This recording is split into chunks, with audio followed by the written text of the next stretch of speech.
Aujourd'hui, le thème de la conférence est le droit naturel, la monarchie qui respecte l'homme tel qu'il est. Premièrement, je vais rappeler quelques notions de qu'est-ce qu'on a, définir ce qu'on appelle le droit naturel pour fixer les idées et puis voir pourquoi la monarchie, en ce sens-là, est le meilleur des régimes aussi.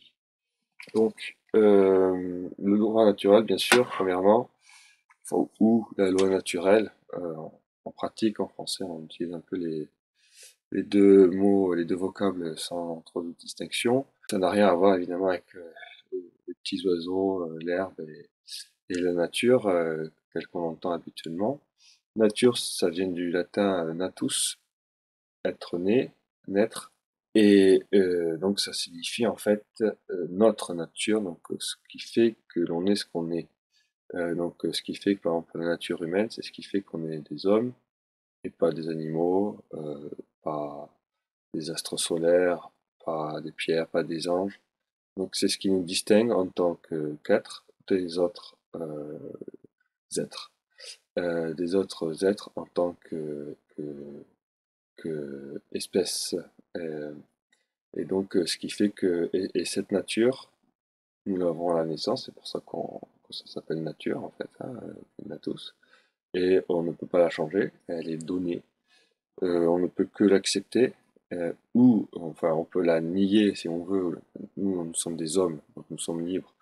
Donc on peut toujours nier le réel, mais enfin c'est un réel qui est là et que qu'on ne peut pas faire sans.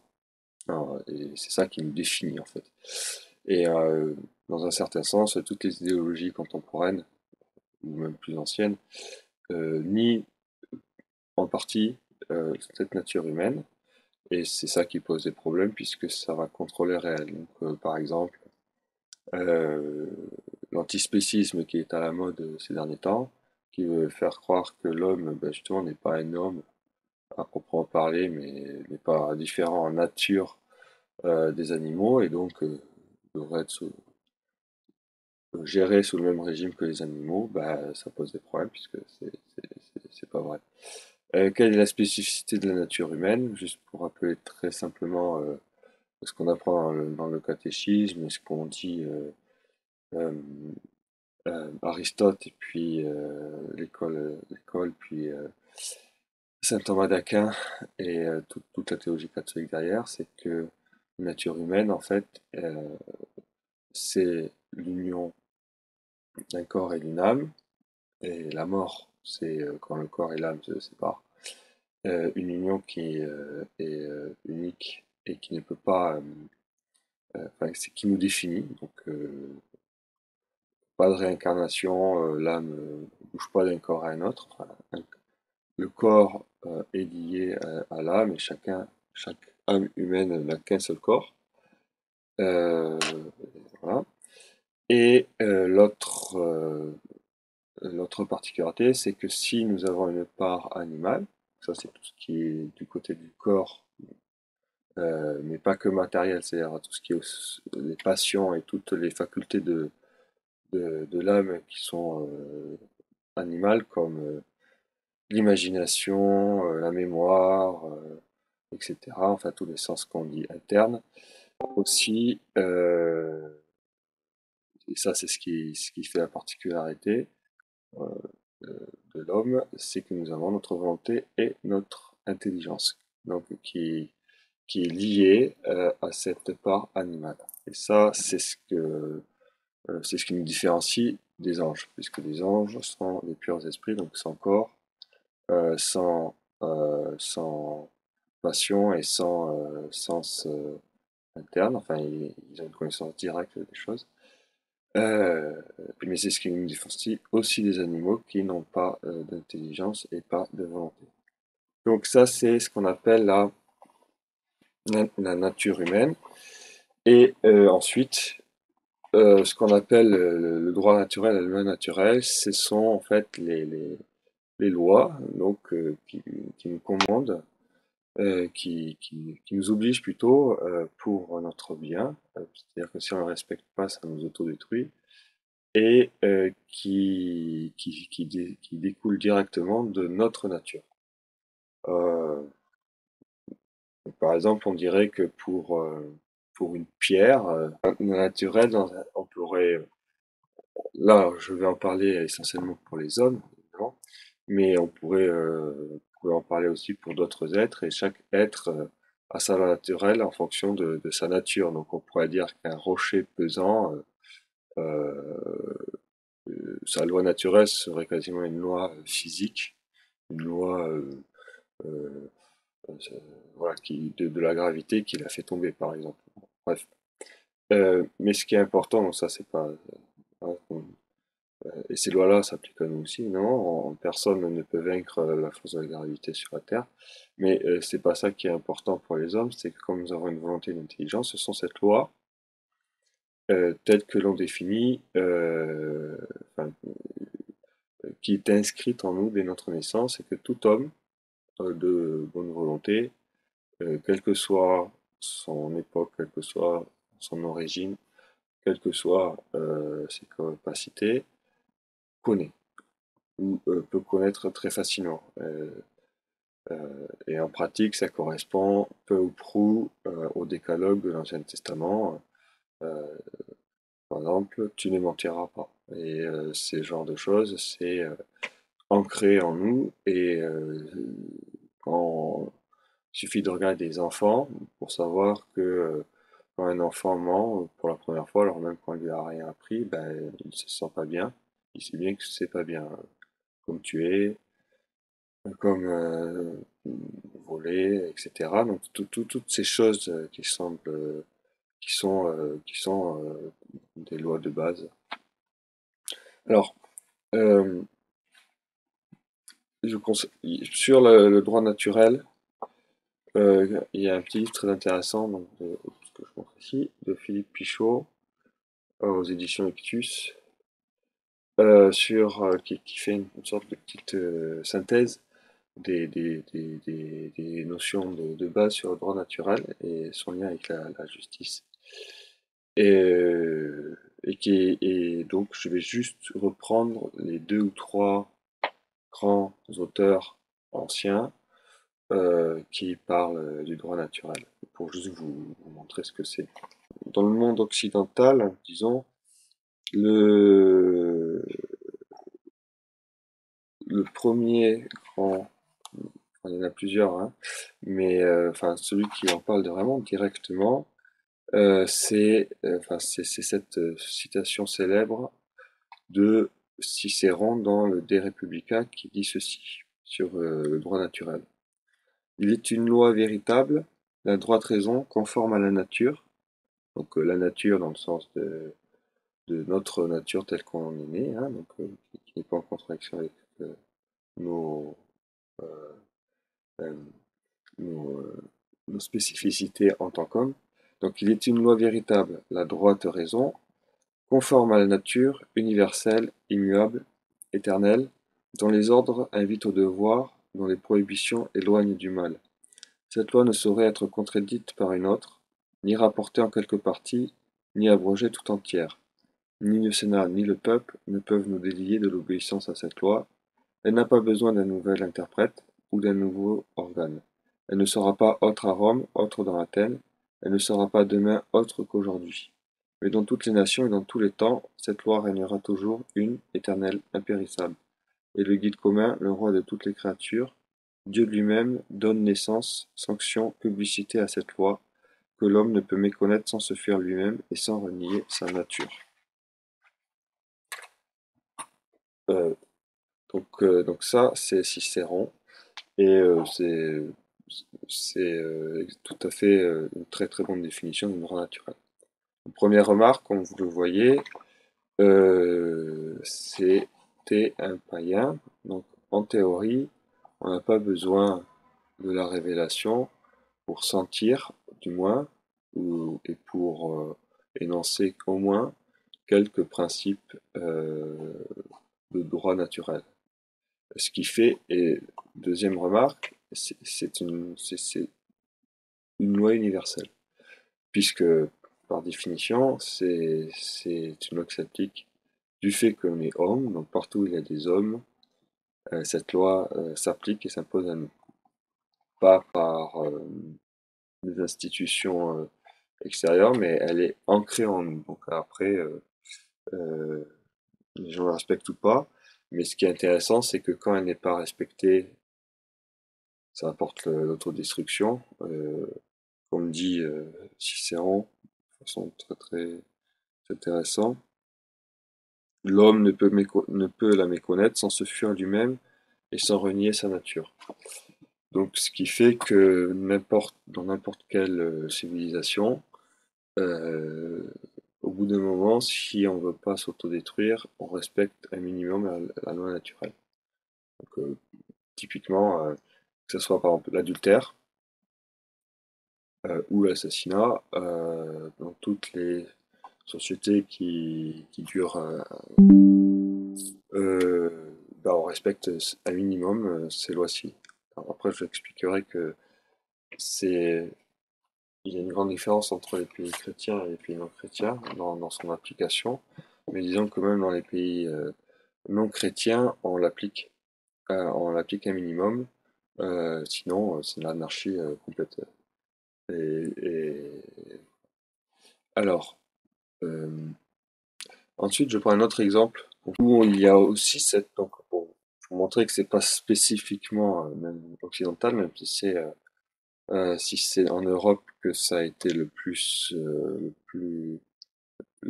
pensé de façon la plus précise dès avant la révélation et que c'est ensuite très lié, disons, au christianisme, mais ça existe en fait partout. Et donc, il y a un texte, donc, un des classiques confucianistes, euh, le livre euh, du juste milieu, et bah, c'est tout au début du livre d'ailleurs, on a cette citation, donc, que je traduis, donc c'est ma traduction personnelle, mais pour donner l'idée, hein. Donc, euh, on appelle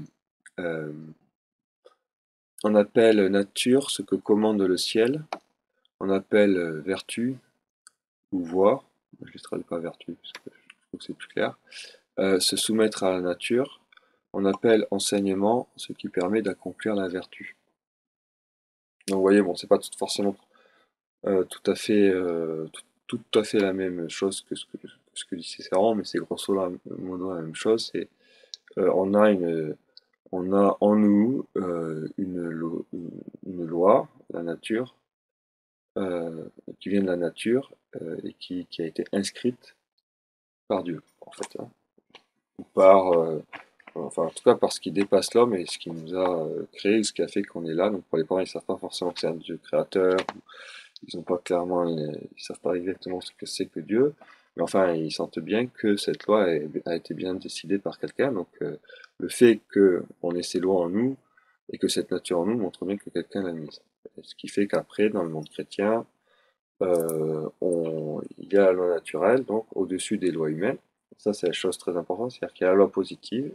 Donc, pour résumer, loi positive. Donc, la loi positive, c'est la loi qu'on pose, donc on décide, donc que des gens posent. Donc, pour les hommes, la loi positive, ce sont les lois que les hommes, enfin, que les dirigeants, que les chefs, que les princes posent en fonction des lieux et des moments. Et voilà, qui peuvent être bonnes ou justes ou injustes en fonction si elles ont été posées de façon juste, injuste, bien posées ou mal posées. Ensuite, il y a la loi naturelle qui donc vient de notre nature et qui est plus forte que les lois positives. Et en fait, cette hiérarchie des lois, bah, ça c'est quelque chose de classique en droit, hein, c'est comme dans le droit positif, il y a aussi une hiérarchie des lois. Bah, c'est toujours la loi supérieure qui fait autorité quand il y a des contradictions sur les lois inférieures ou s'il y a des doutes, etc. La loi naturelle est au-dessus de la loi positive. Donc, en théorie, une loi positive ne doit pas être en contradiction avec la loi naturelle. Et la loi naturelle fait partie de la loi divine. Et la loi divine, ce sont tous les commandements que Dieu donne.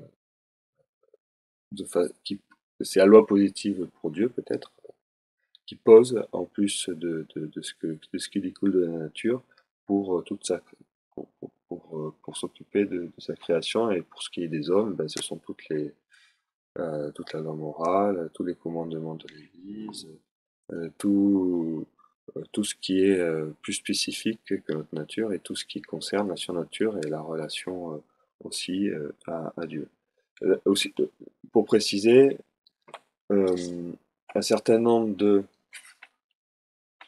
disons, de commandements concernant la religion ne sont pas, a priori, peuvent être de droit naturel. Par exemple, adorer le Dieu créateur, ça c'est du droit naturel, parce que ça concerne une pure euh, justice qu'on peut atteindre, qu'on peut comprendre, qu'on peut éclairer avec la simple raison. C'est normal de dire merci à celui qui nous a donné la vie, quoi, en gros.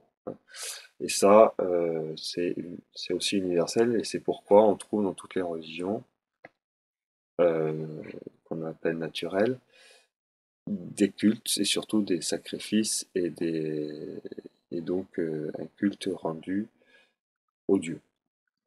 Bon, après le problème c'est que c'est pas forcément rendu au bon Dieu, ou que ça peut être fait avec des erreurs et compagnie, mais enfin, en tout cas, il y a même quand il y a des erreurs, c'est ça qui est très intéressant, quand on fait de l'anthropologie, quand on regarde l'histoire, même quand il y a des erreurs et que ça se passe pas comme il faudrait, bah, la loi naturelle, elle affleure forcément, parce qu'on peut pas changer ce qu'on est, quoi, hein. Et donc, même quand il y a des grosses erreurs ou des choses terribles, c'est toujours justifié, euh, mal justifié peut-être, mais justifié quand même, par des raisons apparemment convaincantes, qui partent de sentiments de droit naturel, on peut dire. On va, on fait tout, le mal se fait toujours sous l'apparence du bien, donc aucun mal ne se fait en pensant que c'est mal. Donc, par exemple, le sacrifice humain par les Aztèques, bah, ils pensaient vraiment que c'était parfait, et que c'était un très très bon sacrifice, puisqu'on offrait quelque chose qui avait beaucoup de valeur, des vies humaines. Et ça partait du sentiment du double sentiment de droit naturel qui faisait qu'il fallait rendre un culte à Dieu, et donc lui offrir quelque chose de très précieux, et que ce qui est très précieux c'est les hommes, donc on offre des hommes.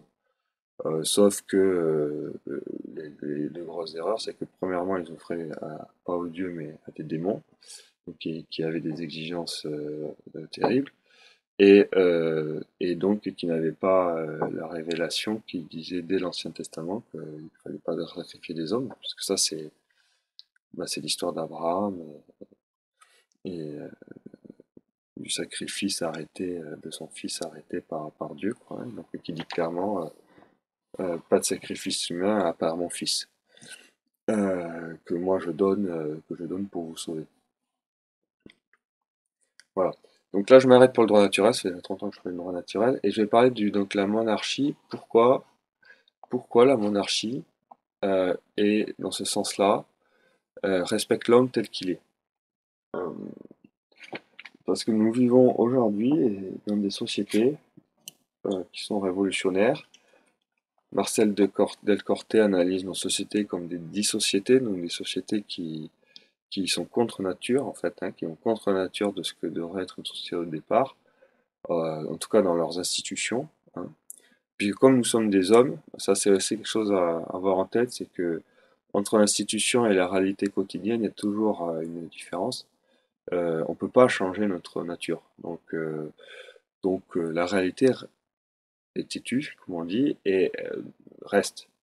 Donc ce qui fait que, par exemple, un homme qui se dit une femme, il pourra dire ce qu'il veut et il restera un homme, en fait.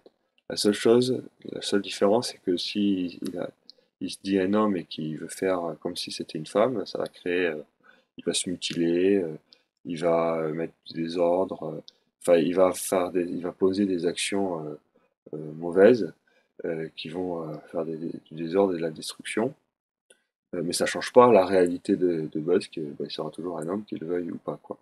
Bah, pour la société en général, c'est un peu pareil, c'est-à-dire que en République, c'est comme si on avait un, un, un homme qui dit une femme, par exemple, enfin, euh, la société dit ce que la société n'est pas et fait tout pour faire coller la réalité sur des idées abstraites, idées fausses, des idéologies, et ça met du désordre, ça crée de la destruction, etc. Donc dans ce sens-là, les institutions, nous sommes, sont contre nature, et nous sommes dans une société donc, qui, au lieu d'admettre la nature humaine qui veut que nous sommes un animal politique, par exemple, donc que nous avons besoin de la société pour vivre et que nous vivons dans des corps constitués, la famille, les paroisses, les corps de métier, les corporations donc, euh,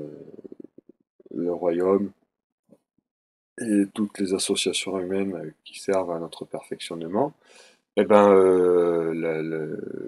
l'institution, par exemple, démocratique républicaine va dire non, euh, ouais, c'est l'individualisme, hein, l'homme se suffit par lui-même et la société est mauvaise, mais on fait avec. Alors, c'est ça qui est très drôle, c'est que on fait la chose du dit on fait avec.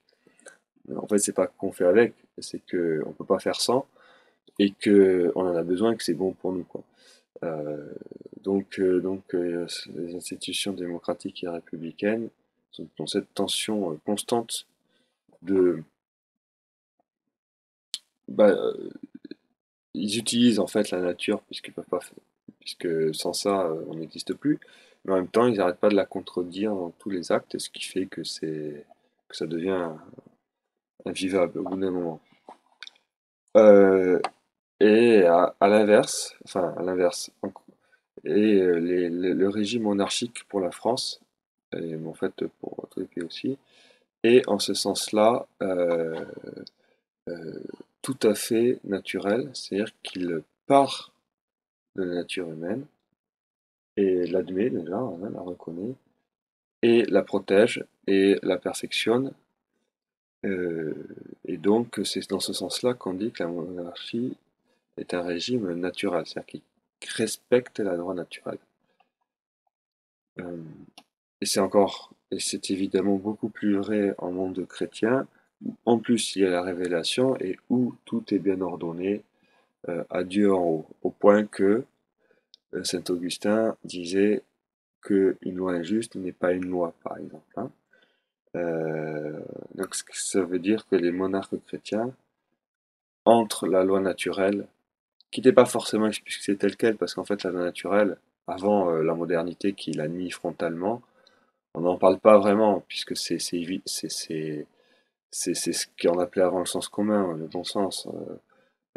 Ça semblait évident, hein, comme l'autorité, enfin tous les principes qu'aujourd'hui, enfin de nombreux principes qu'aujourd'hui, euh, de nombreux principes politiques que par exemple les légitimistes aujourd'hui défendent étaient autrefois des notions communes, enfin de sens commun, que personne ne remettait en cause. Par exemple l'autorité, que l'autorité était nécessaire, et non seulement nécessaire, mais bénéfique, qui permettait le perfectionnement de ceux qui recevaient l'autorité, hein. Donc, auctoritas en latin, ça veut dire euh, hauteur, euh, mais aussi augmenter, et donc perfectionner, et donc ça veut bien dire ce que ça veut dire, c'est-à-dire le père n'est pas là pour... il est là pour élever ses enfants, pour protéger ses enfants. Et ben le prince était un peu pareil, et ça c'est vrai chez les confucianistes ou dans toutes les sociétés, était un peu le père de son peuple et devait montrer l'exemple et l'aider à se perfectionner dans la vertu. Voilà, c'était quelque chose qui semblait évidente, mais qui n'est plus aujourd'hui, donc c'est pour ça qu'on est obligé d'en parler et qu'on parle plus de droit naturel.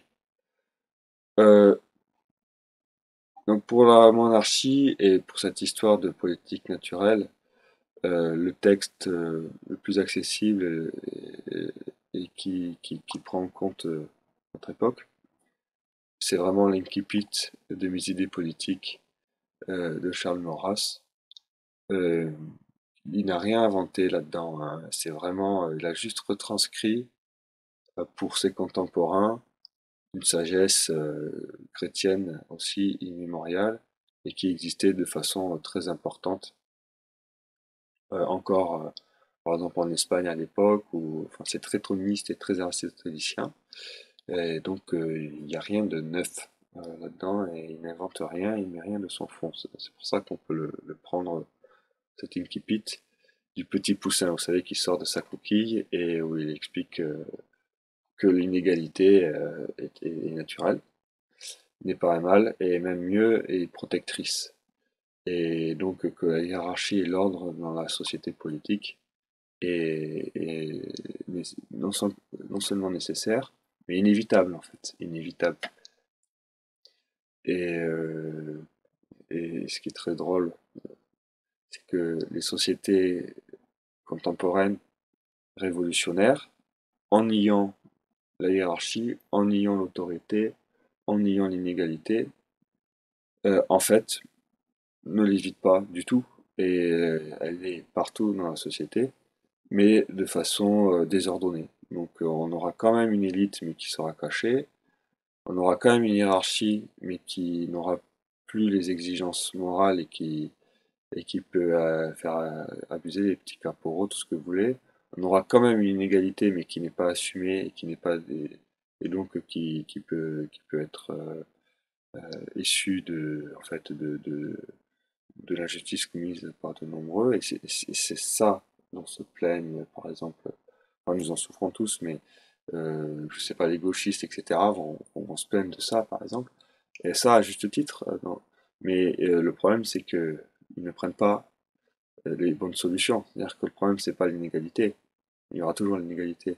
Le problème, c'est que comme on sait plus ce que c'est on sait plus pourquoi l'inégalité est saine en soi, et donc elle est placée sur des mauvaises choses.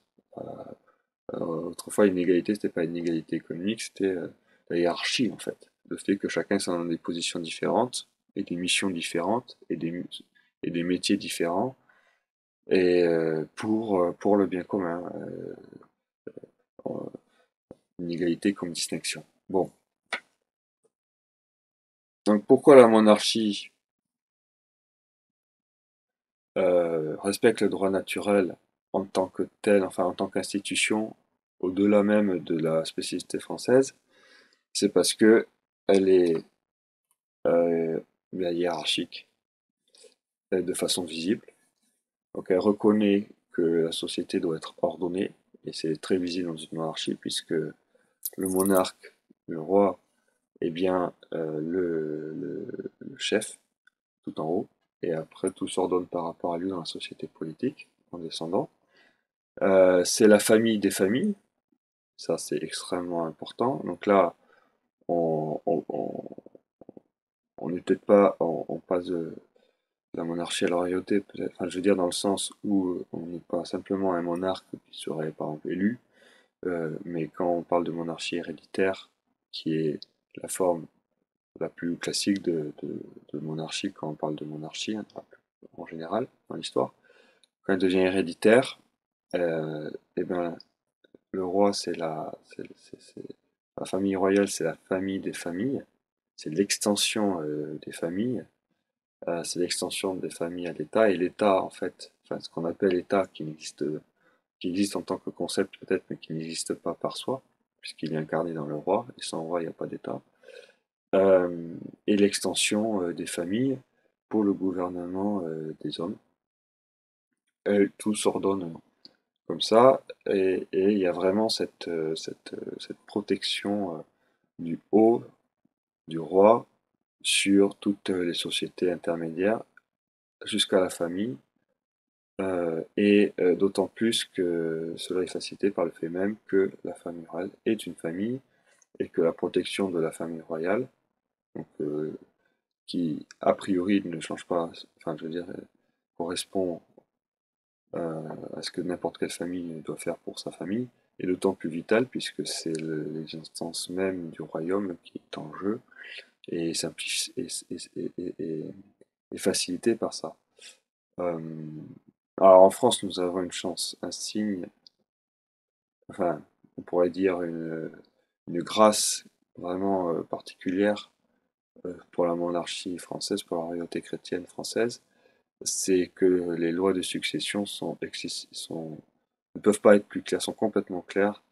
Il n'y a aucune action humaine dans la succession, avec l'hérédité, ce qui fait qu'on pourrait dire que c'est une loi coutumière, mais qui est quasi divine, puisque, puisque, puisque euh, euh, l'hérédité, et en particulier euh, l'aînesse, le droit d'aînesse,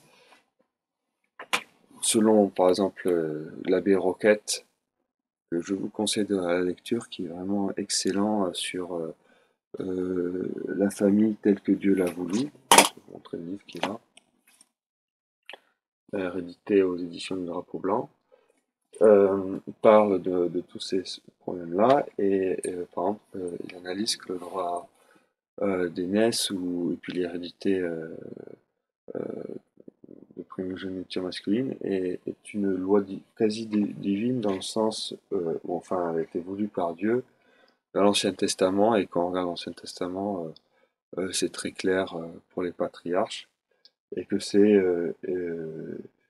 assez intéressant qu'en France on a pu profiter de ça. Parce que souvent dans la plupart des monarchies c'est pas forcément le cas, hein, et même souvent ce n'est pas le cas, et il y a souvent à un moment ou à un autre une intervention humaine qui décide du successeur. Et quand c'est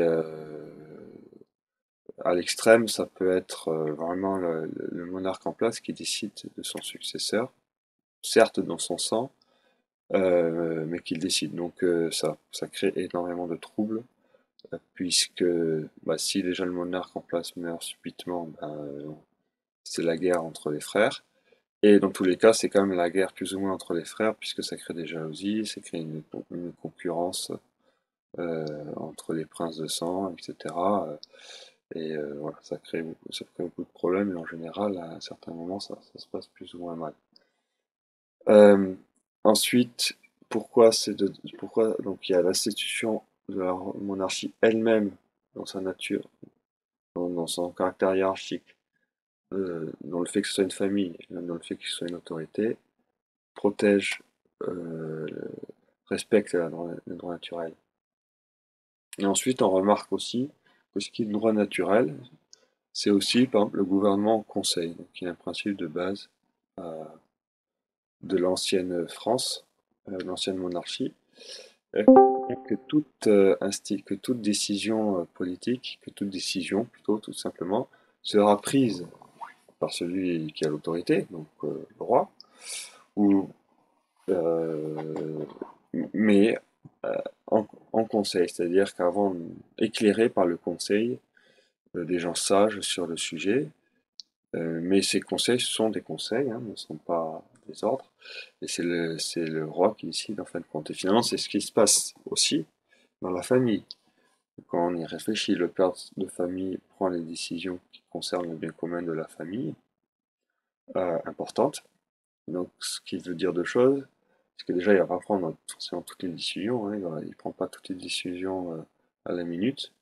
Euh, Par exemple, euh, l'éducation des petits-enfants est essentiellement déléguée à la mère de famille, et le père n'a pas besoin de prendre beaucoup de décisions. Donc c'est pareil pour le roi dans le royaume. Le roi n'a pas forcément besoin de prendre beaucoup de décisions pour que ça soit efficace.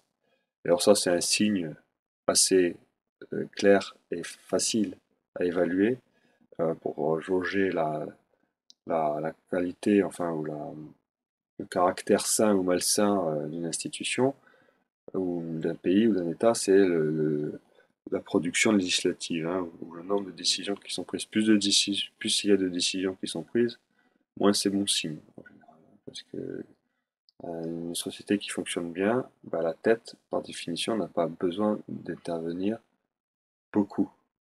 Et quand elle intervient fortement, efficacement, et de façon juste et bonne. Euh, et le conseil éclairé permet de prendre des lois qui vont être raisonnables, utiles et se soumettant au droit naturel.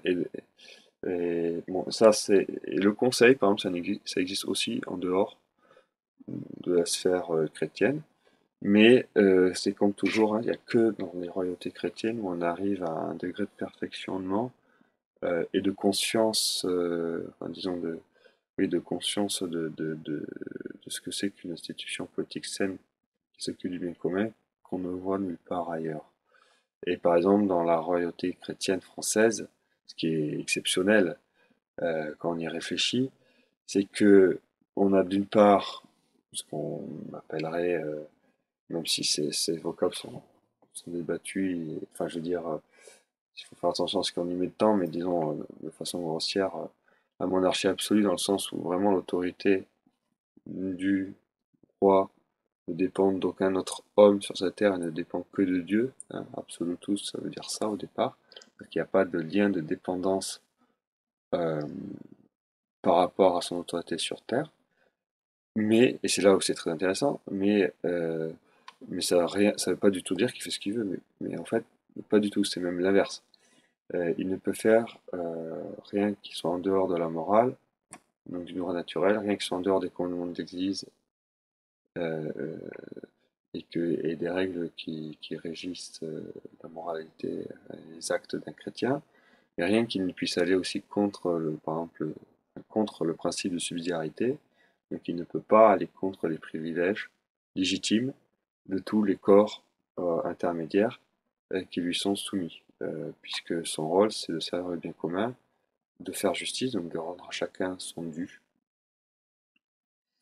Et donc, dans tout ça, ça peut sembler très abstrait, mais en fait, en vrai, ce qu'il faisait, mais en fait, en vrai, il faisait, et surtout ce qui est très intéressant, c'est qu'il y a des institutions de l'ancienne France qui étaient faites pour vérifier que les lois, enfin oui, que les décisions prises par le roi obéissaient au bien commun.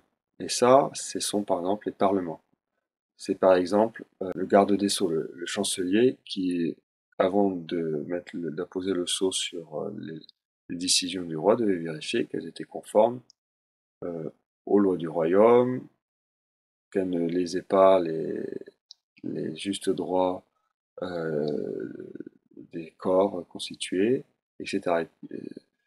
Et ensuite, Saint-Louis a aussi créé les parlements en plus pour, en leur demandant expressément de vérifier qu'aucune, si ces décisions qu'il prenait, respectaient les lois du royaume, ce qu'on appelle euh, les lois fondamentales, mais aussi toutes les privilèges légitimes des corps constitués, la morale chrétienne, etc. Et l'Église était là aussi pour veiller et n'hésitait pas à excommunier, ou enfin, excommunier c'était extrêmement extrême, il fallait vraiment aller très loin pour arriver à une excommunication, c'est-à-dire qu'il fallait qu'il y ait de nombreuses remontrances qui ne soient pas écoutées, mais en tout cas, enfin, n'hésitez pas à faire remarquer en amont euh, euh, quand il y avait une décision qui semblait pas très bonne. Et ce qui est très intéressant, c'est que de toute façon, comme il y avait cette culture du conseil, euh, il était difficile finalement d'arriver. Il fallait vraiment une volonté ferme d'aller contre des conseils répétés pour faire passer une mauvaise loi, en fait. Et de toute façon, si une loi qui n'était pas forcément très bonne passait, en fin de compte, comme ce sont les juges qui, qui étaient aussi les juges, qui étaient les extensions du roi quelque part, enfin qui étaient dépositaires de l'autorité royale dans tout le royaume, là, ils pouvaient en fait abolir une loi en pratique en ne l'appliquant plus, puisque dans l'ancien droit, dans l'ancienne France, les juges ne sont pas les esclaves de la loi, ne sont pas la bouche de la loi, comme on dit, euh, parce que l'idéal aujourd'hui dans le droit, c'est que le juge ne fait que dire la loi, point.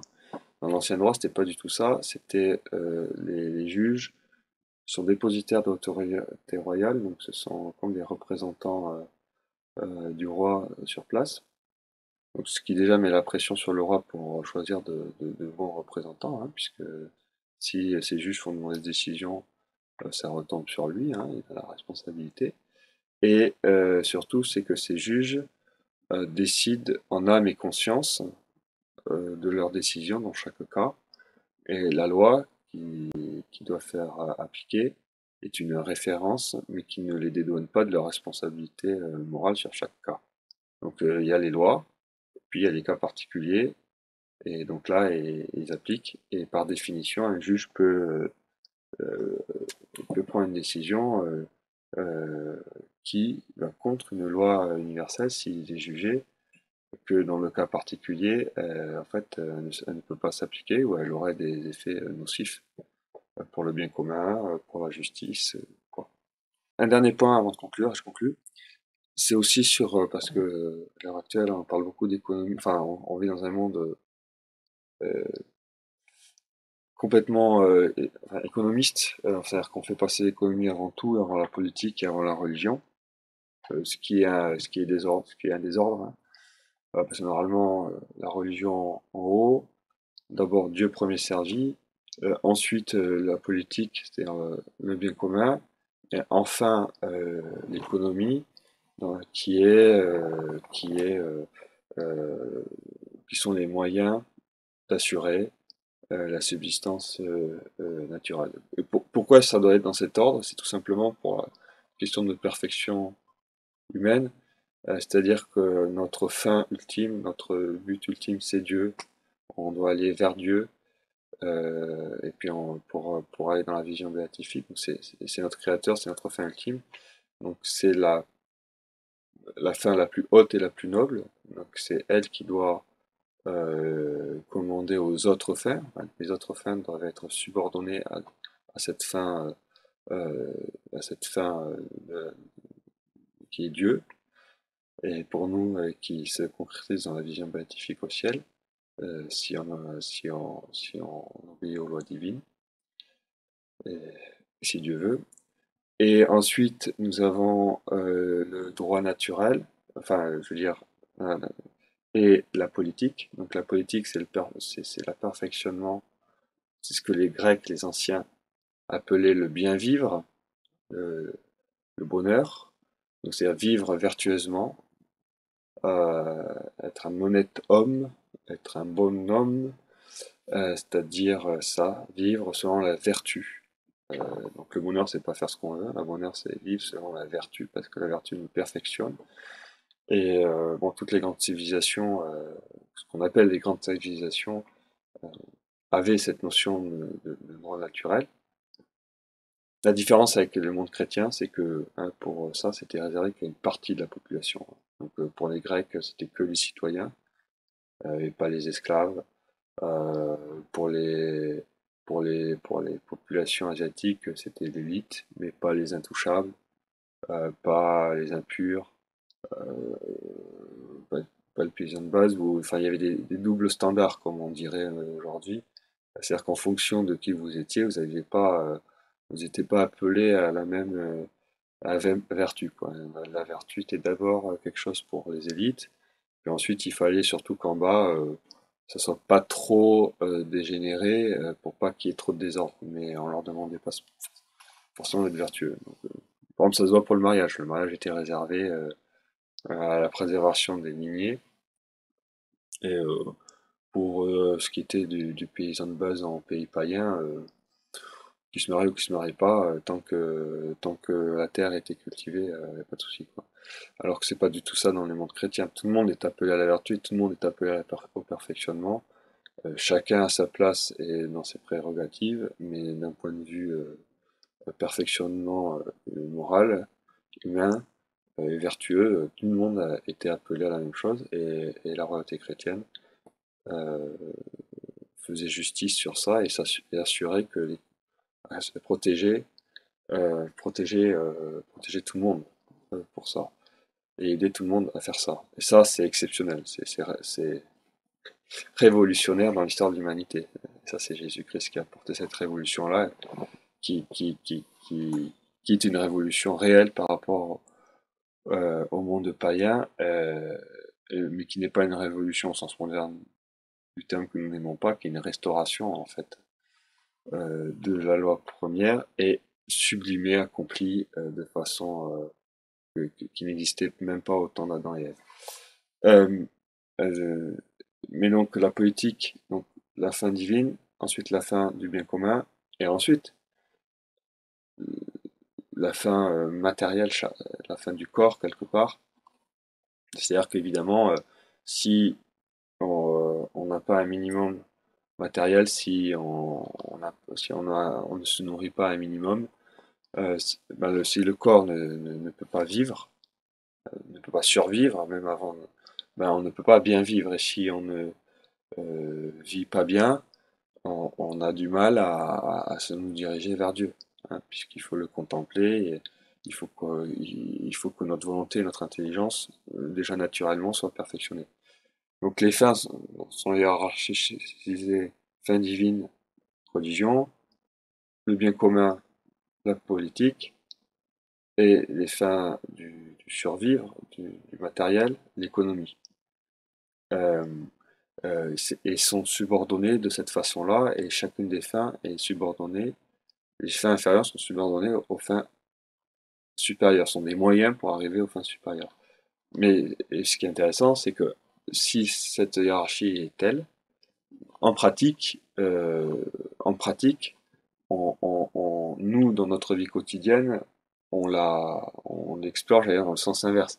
C'est-à-dire que tant on n'a pas un minimum, enfin, par exemple, le bébé, si vous le laissez mourir de faim, il n'arrivera jamais à l'âge adulte et il ne pourra même pas commencer à être vertueux. Donc évidemment, en pratique, c'est pour ça que l'erreur de l'économisme, disons, euh, s'est installée. C'est parce que c'est naturel. Enfin, il faut qu'on vive et matériellement pour pouvoir accéder aux fins supérieures. Le problème de l'économisme, c'est qu'elle nie les fins supérieures et qu'elle subordonne les fins supérieures aux fins inférieures. Comme si la politique était faite pour l'économie. On ne parle même pas de religion, elle nie la religion. Enfin, et elle en invente une autre par les idéologies de façon cachée, mais elle la nie frontalement, et elle subsume la politique à l'économie.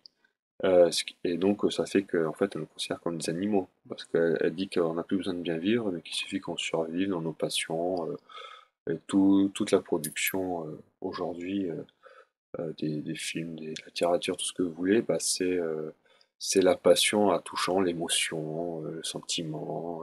Voilà, on est des animaux, juste des animaux, et enfin, on nous considère on oublie la part humaine de notre nature.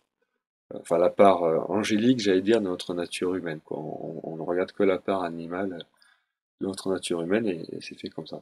Non, bah ça, c'était pas quoi, c'est pas la façon naturelle, enfin, c'est pas la façon naturelle de faire les choses, hein. Et la monarchie chrétienne avait cet ordre-là, religion, bien commun et, donc économie en dernier, bien ancré. Et ce qui était intéressant, c'est que le fait que ça soit bien ordonné, ben, en fait, ça perfectionnait tout.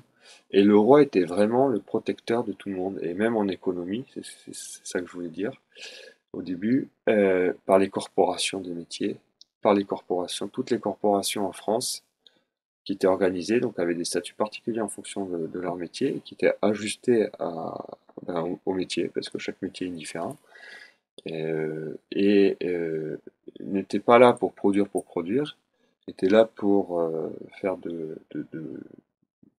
pour produire de bons objets pour les besoins légitimes des gens à un juste prix, et toutes les corporations avaient un lien direct avec le roi. En fait, c'était le roi qui était leur patron, ce qui est le patronage, ce qui est très intéressant. Donc le roi, sur tous les plans, que ce soit de l'économie, à la politique et à la religion, puisque le roi est protéger l'Église, protéger les prêtres, euh, protéger le culte légitime, et combattait ceux qui attaquaient ce culte-là.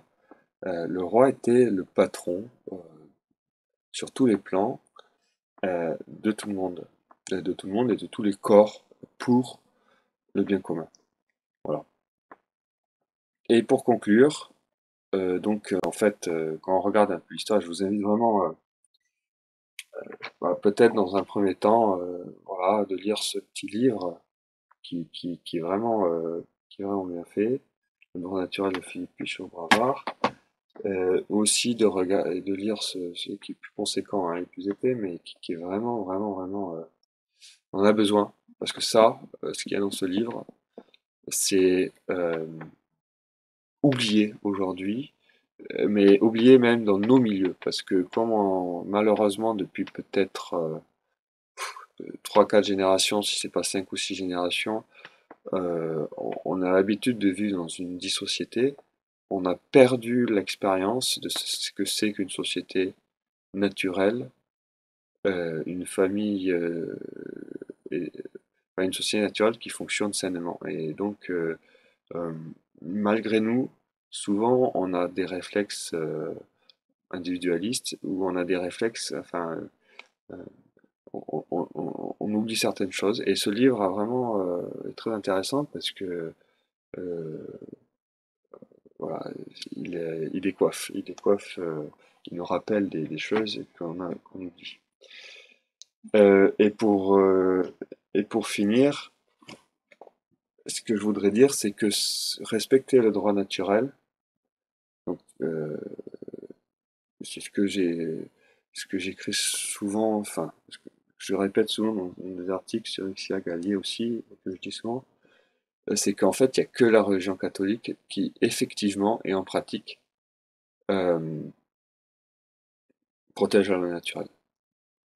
Euh, Même si tous les autres pays, enfin, je veux dire, même si les mondes païens ont conscience, plus ou moins, de cette loi naturelle, euh, ils l'appliquent plutôt moins que plus, et surtout, ils l'appliquent de façon minimale, juste pour que la société tienne, mais pas plus.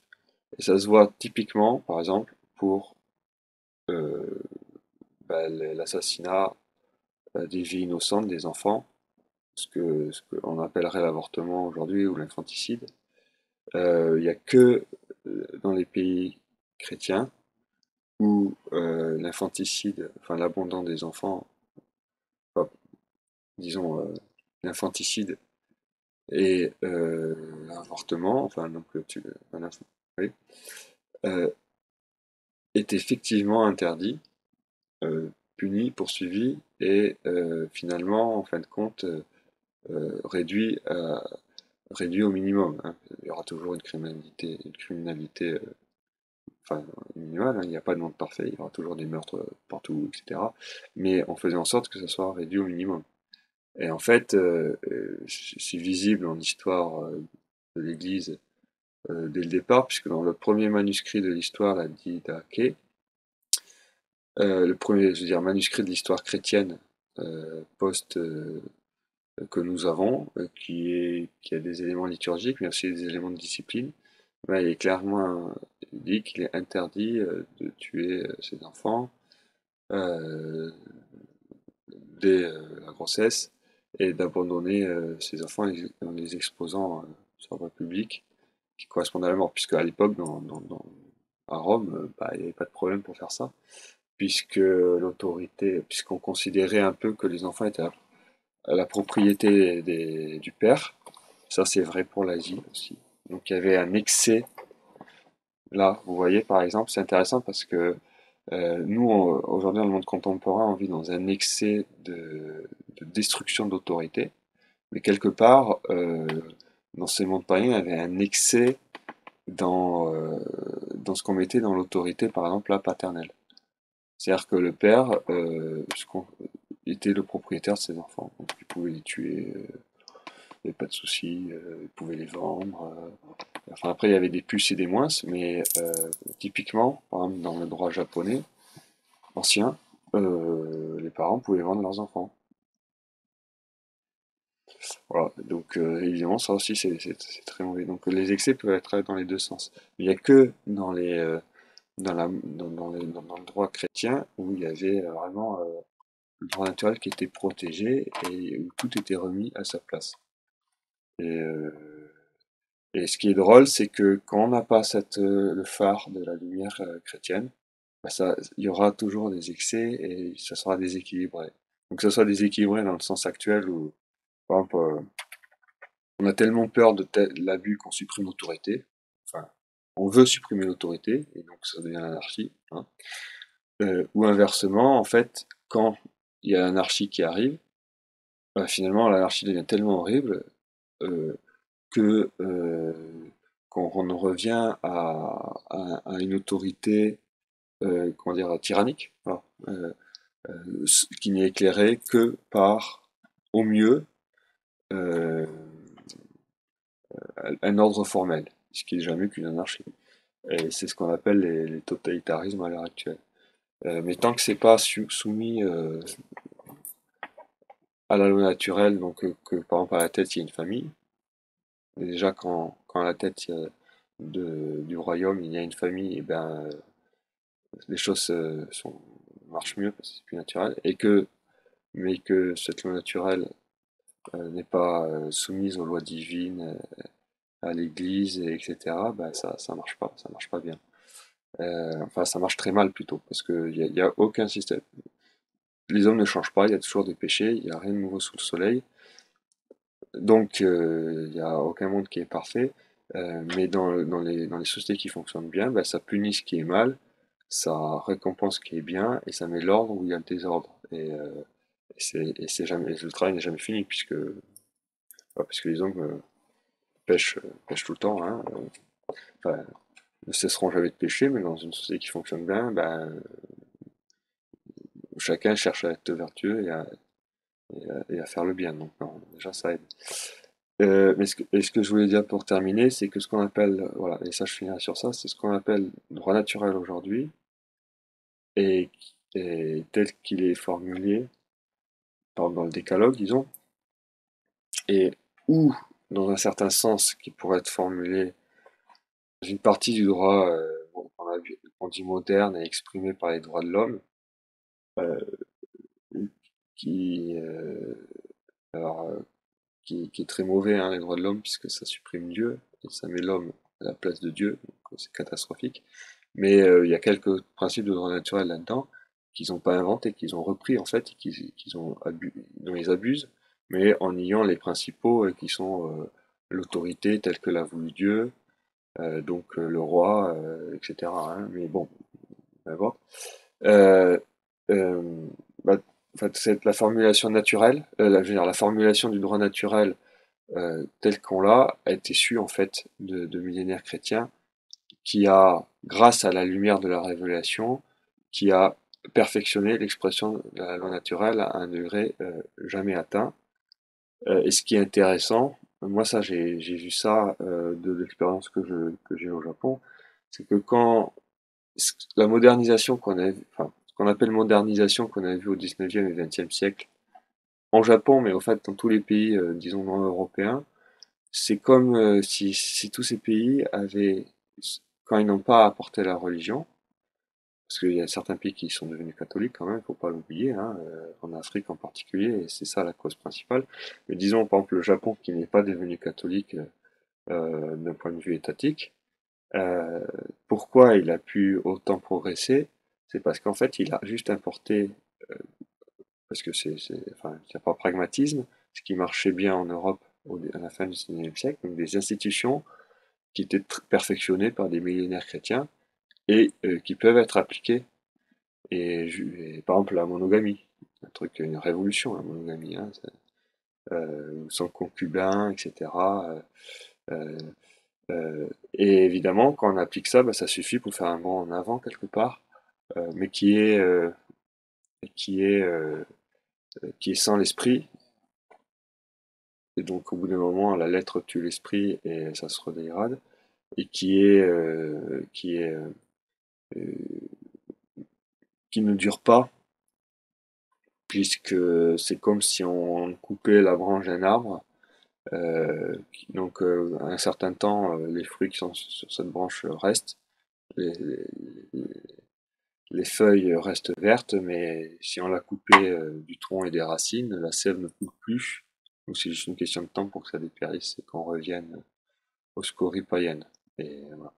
Et je pense, et je finis avec ça, je l'ai dit plusieurs fois aussi par le passé, mais c'est bon de répéter, c'est que ce qui se passe à l'heure actuelle en France, euh, ben c'est ce que j'appelle paganisation, mais c'est ça, c'est-à-dire qu'on en coupe la France de ses racines et on arrive brutalement, on replonge brutalement dans une société pré-chrétienne, non chrétienne, avec toutes ces scories qui encore scandalisent un peu les gens, mais qui est le pot commun, le lot commun de l'humanité sans chrétienté. Et c'est une raison d'autant plus forte pour tous les Français de bonne volonté euh, de restaurer le roi très chrétien en France, donc de se reconnaître comme sujet et un grand encouragement à se convertir à la foi catholique, puisque les deux, pour nous en France, sont indissolubles et c'est une grâce. Hein. Enfin, je veux dire, on n'est pas obligé d'être chrétien pour être sujet du roi de France, mais comme le roi de France était chrétien, il rapporte, il remet la religion catholique là où il faut, et le roi français est catholique. Et dans ce sens-là, j'allais dire par définition, par conséquence, met en place, respecte le droit naturel, et donc fait du bien à tout le monde, indistinctement d'ailleurs de leur religion.